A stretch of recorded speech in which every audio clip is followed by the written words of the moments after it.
Hello guys, this problem is in continuation of the earlier problem. We left it at half. We shall continue it. We calculated IFS. So P is equal to 1000 kilo root 3. VL is 3.310 to the power K plus 10 to the power 3 into cos phi, anyhow you know it is 1. Okay. So the per phase armature current is 174.954 ampere. So ER phase is the default thing we need to calculate because whatever EB per phase formula requires that.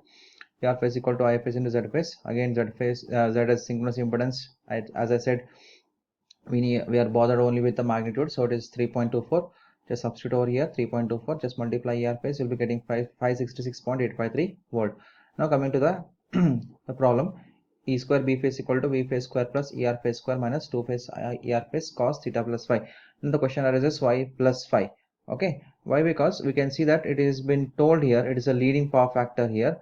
So it is for the value with the extension constant value. Okay, guys, this has to be lead load. Okay, they have made it as read load and all, so this is a mistake. Make it as lead. So that's why the reason why they have taken it as theta plus phi. Okay, that's a lead load. Okay, now V phase square, V phase is around 119.05 per phase value. Substitute here ER phase we got, and again as per theta, as I said, it is associated with the synchronous impedance, so 90 degree. In here phi is 0 because we are doing at infinite, sorry, UPF unity power factor condition, so phi is equal to 0. So it doesn't bother actually whether it is plus or minus anyhow, yes or not. So EB per phase, so it will be 197.792 volt. So now question is actually what the question is asked: compute the maximum power and torque. So maximum power as well as maximum torque has to be calculated. So maximum power formula is what? 3 times of EB per phase V phase by ZS. So remember this thing. Why 3? Because as 3 phases are concerned, if I just do EB phase V phase by ZS means I'll be getting a maximum power per phase. But I'm bothered about calculating of all 3 phases. So 3 multiplied to that. In here you know EB per phase as well as V phase as well as ZS 3.24. And just to the calculation you will be getting what? The maximum power is 3506.705 kilowatt. Okay, and so calculate again maximum torque. We know that one simple formula is that P equal to T omega. So if I write instead of in terms of T means it will be T is equal to P by omega, and omega is 2 pi ns by 60. Anyhow we need to calculate what T max. So T max, if it is there means it will be PM max. Okay, so PM max is the what? Maximum power developed. It is already calculated here 3506.705 kilo. And synchronous speed ns we need to calculate by simple 120 FIP, and any frequency is given, poles are given, just substitute here and you'll be getting all the value. If you do in the calculator, just directly do this in the calculator, you'll be getting what? Torque is 133.94 into 10 to the power 3 Newton meter. So this is what we have. They asked to calculate maximum power as well as maximum torque that a motor can deliver with its excitation remaining constant at this value. Okay, so this is what we have. So we calculated maximum power as well as maximum torque. So here next question is, an industrial load of 800 kilowatt is operating at 0.6 lagging power factor. Okay, so cos phi is 0.6, again it is a lagging power factor. So lagging power factor in sense what? EB per phase will be lesser than V phase, yes or not? As a load P something 800 kilowatt, it is desired to improve power factor to 0.92. So 0.62 we need to increase to 0.92 lagging by connecting a synchronous motor driving a load of 200 kilowatt. So we need to connect one more motor to the existing industrial load, that is which is driving around a load of 200 kilowatt with an efficiency of 91%. Okay, the efficiency of this is a synchronous motor running at 200 kilowatt is 91%. Determine the kVA rating of synchronous motor. So we need to calculate kVA rating of this motor and power factor at which it is operating, and power factor at which it is, which means synchronous motor is operating. Okay, now we have two cases here. First case is with respect to industrial load. Second case is with respect to synchronous motor. Okay, we shall discuss those two cases separately. Now coming to the first one, industrial load. Say we calling it as load 1. Okay, for which P1 is equal to 800 kilowatt. It is clearly given in terms of kilowatt, so it will be active power, not a reactive power. Okay, and in your power factor is also given. It is 0.6 lagging. So cos phi 1 is equal to 0.6 lagging, whereas phi 1 is equal to 53.13. Anyhow, whether we need or not, we can just convert in terms of angle. Okay, and we know the power triangle formula. P will come in the base or adjacent, and Q will be in the opposite side, and S will be what, in the hypotenuse, where P is active power, S is apparent power or apparent power, and Q is reactive power, or one more word is there for S, total power you also can call. Okay, total power. So this is the thing, basic structure of your power triangle, and phi is will be here. Okay, between opposite as well as, sorry, between adjacent as well as hypotenuse, phi 1. So with that, P1 is given, cos phi 1 is also given, phi 1 is given. So easily tan phi means opposite by adjacent, which is opposite this. So tan phi is equal to Q1 by P1. So tan phi 1 is equal to Q1 by P1. So Q1 you can calculate. Q1 is equal to P1, anyhow you know it is 800 kilowatt, 800 to 10 to the power 3, tan phi 1 53.13. So the power triangle with this we get the reactive power as 1066.67 kV. Actually they should be written it as kVAR. Okay, we are actually the unit of the reactive power is VAR, kVAR, or MVAR, depending upon, anyhow it is kVAR here, so please mention here R also. So this is the reactive power of the load one. Okay, so industrial, we got active power, we got reactive power. Okay, now coming to the second case, synchronous motor, where the output of the motor is 200 kilowatt. You can see it is clearly mentioned in the problem. It is running at 200 kilowatt as well as efficiency is 91%. Okay, so P out is 2 kilowatt, and the efficiency formula you all know, efficiency equal to P output by P input. So we can easily calculate P input is equal to P output by efficiency.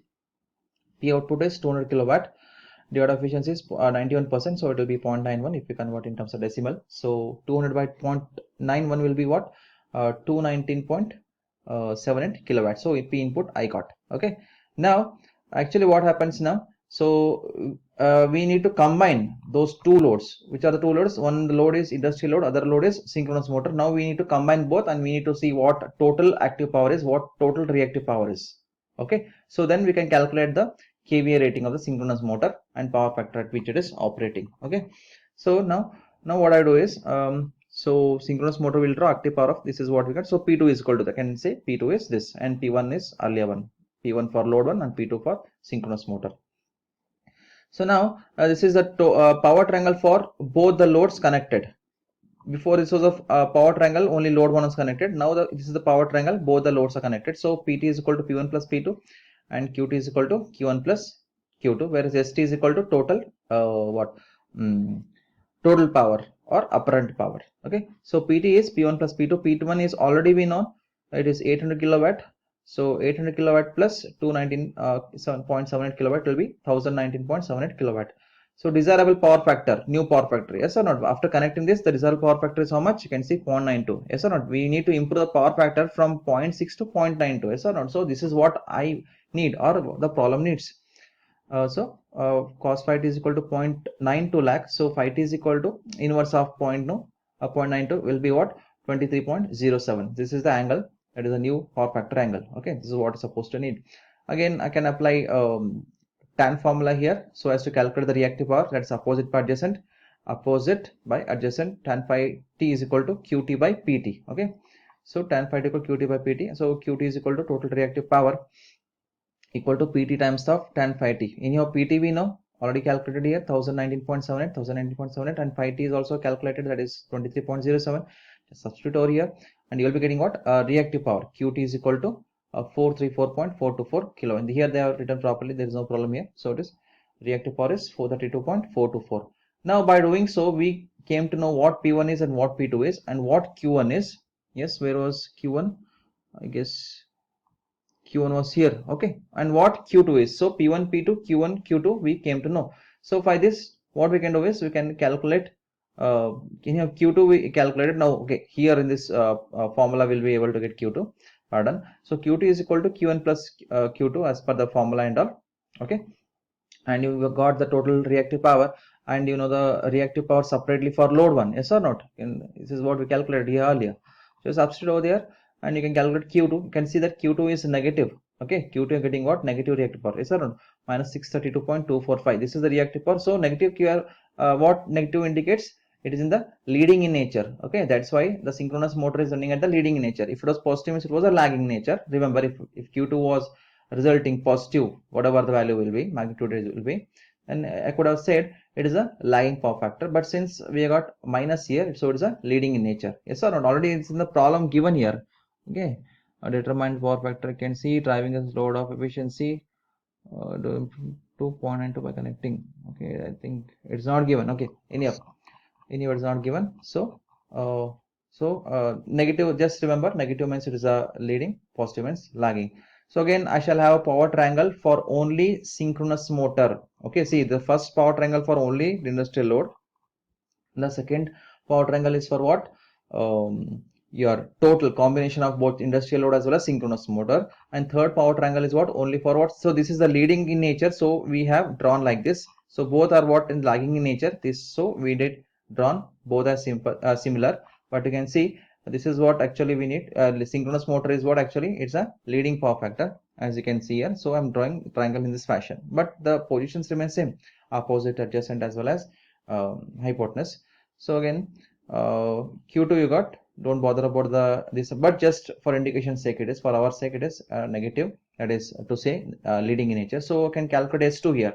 So actually the question was what? The question was to calculate the apparent power of your synchronous motor, and S2 is the apparent power of a synchronous motor. S1 is the apparent power of your industrial load, right? So S2 anyone by applying Pythagoras theorem, square root of P2 square plus Q2 square. P2 we already know, P2 we calculated here. Yes, it is here. P2 is 219.78, that is active power drawn by the synchronous motor.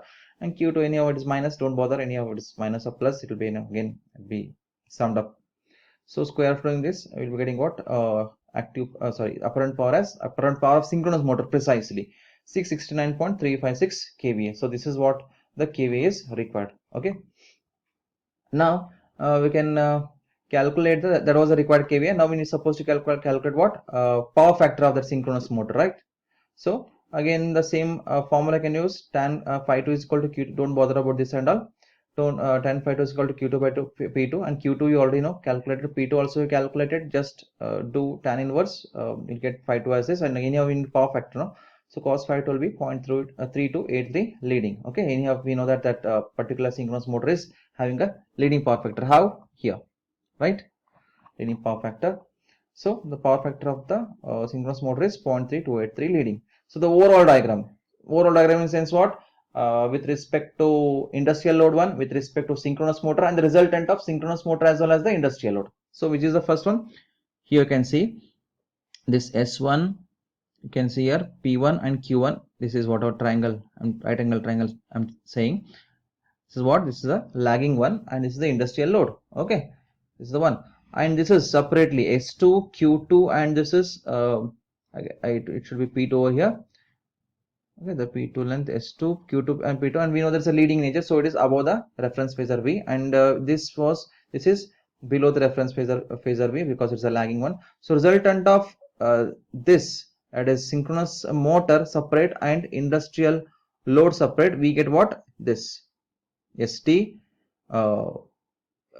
PT, it should be PT here, and this is the QT. Okay, so this is the resultant, this ST. Okay, from here to here it will be QT, and from here to here it will be PT, and here to here it will be QT. Okay, this length is QT and this length is actually PT. Okay, and again this is P2 actually. Fine, this is the overall what you can say phasor diagram of industrial load separate, synchronous motor, as well as combination of both of them. Okay, again phi1 is the what? Power factor angle of industrial load on separate, and phi2 is the power factor angle of synchronous motor separate, and phi t is the load angle of power factor of total. Is the resultant, you can say resultant power factor of this. Okay, which one is phi t. Okay, and phi t, I think phi t also can be calculated. Anyhow it is not bothering us in calculation of this problem. Anyhow the power factor as well as the apparent power was asked, yes or not? You can see determine kV is rating is nothing but what? Apparent power of synchronous motor, and power factor which you calculated, at which this phi2 is supposed to ask. Don't bother about phi t and all. Okay, fine.